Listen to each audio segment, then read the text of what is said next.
Seeing as James Gunn directed both Guardians of the Galaxy Volumes 1 and 2 and the upcoming third movie, it's unsurprising to see him bring some Marvel colleagues along to the DC world in the upcoming Suicide Squad reboot. But which MCU actors will be joining Gunn in Suicide Squad exactly? Turns out, quite a few. Let's take a look.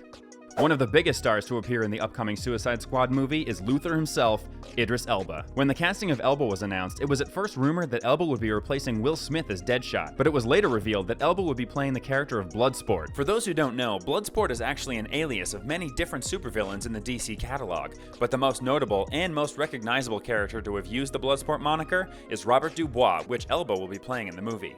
Of course, as well as starring in Luther, The Wire, The Office, and Cats, although you'll probably want to forget that.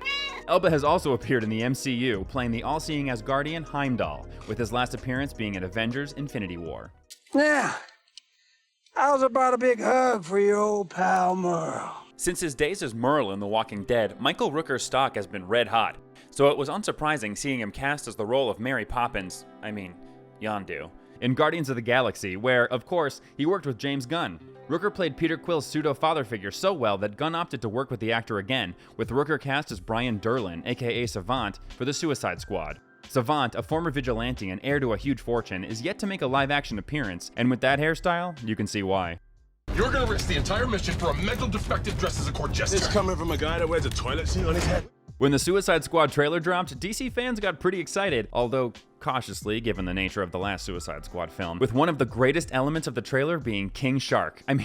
Seriously, I haven't watched the movie yet and I'm already in love. Look at him! But our love of the only shark with a dad bod only increased after learning that his voice was provided by none other than Sylvester Stallone. The deep drawl of Stallone feels perfect for the character, and Gunn even admitted that he wrote King Shark with Stallone in mind. This isn't the first time Stallone and Gunn have worked together either, with Stallone playing the character of Stakar in Guardians of the Galaxy Volume 2. But seeing how much I love King Shark already, this might be the best time they've worked together. Seriously, I'm on whatever team he's on. Hello, my name is Taika Waititi. With Taika Waititi playing Blackbeard in Our Flag Means Death, as well as directing Next Goal Wins, Thor: Love and Thunder, an episode of Time Bandits, and even his very own Star Wars film, I'm pretty convinced that the man doesn't sleep. But somehow, amongst his very busy schedule, Waititi has managed to fit in an appearance in the Suicide Squad. Although, at this point it's unclear who will be playing. It had originally been thought that he would be voicing King Shark, but it was obviously thrown out the window after the trailer dropped. Now, however, it is believed that he will be playing the movie's grand villain, Starro, and I am all for it.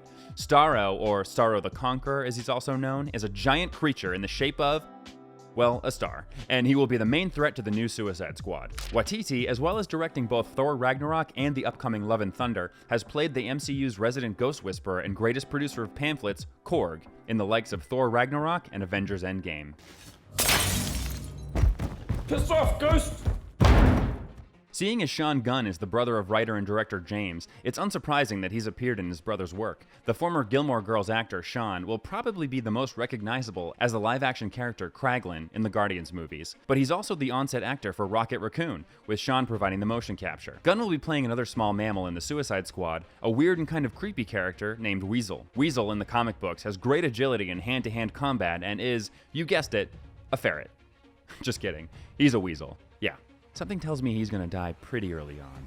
Nathan Fillion may be best known for being in Firefly and Castle, but Fillion is also somewhat of a comic book actor, providing the voice for Green Lantern in a number of animated works. Fillion will also be working for his longtime friend James Gunn in Suicide Squad, playing the character of TDK. He'll have the ability to detach his own arms and telekinetically control them, which, all in all, is a pretty useless superpower, and seeing as Gunn likes to provide his friends embarrassing deaths, don't expect TDK for too long. And if you're trying to rack your brain to remember when Fillion appeared in the MCU, don't feel bad. That's because Fillion had a tiny cameo in Guardians where he plays the blue disgruntled prison inmate. And a little bonus for you, Fillion will also be playing Wonder Man in the upcoming MODOK series. And finally, when I look at David Dastmalchian, I'm instantly reminded of his role in The Dark Knight as the former resident of Arkham Asylum, and to be honest, I usually forget he was in the MCU. But of course, seeing as he's on this list, he has appeared in the Marvel world, playing the character of Kurt in both Ant-Man and its sequel, Ant-Man and the Wasp.